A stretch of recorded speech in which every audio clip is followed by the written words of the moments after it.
Manong, ano po yung nahuli niyo? Ayun, mga alimasag. Baka ibang isda rin pala kayo huli na naman eh. Tingnan natin. Careful, baby. Yun pala eh. Tingnan natin Oo, ang huli ni mababasa Manong. Wow. Yun ang pang ano, paksiw. Meron din palang malalaki na. Ayun o. Tingnan natin huli ni Manong. Meron din palang crab dito po. Marami po dito. Kala ko isda lang meron dito. Diba, meron dagat dito. Hindi kasi noon wala, di ba? Ngayon lang ako nakaano ng crab dito. Oo nga. Sa bagak. Bagak, bagak, bagak.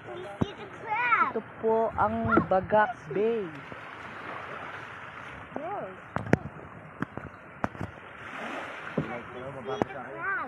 Yeah, you see the crab and the fish.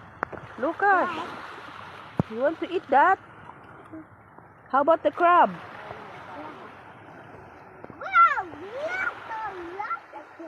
Oh, the crab is moving.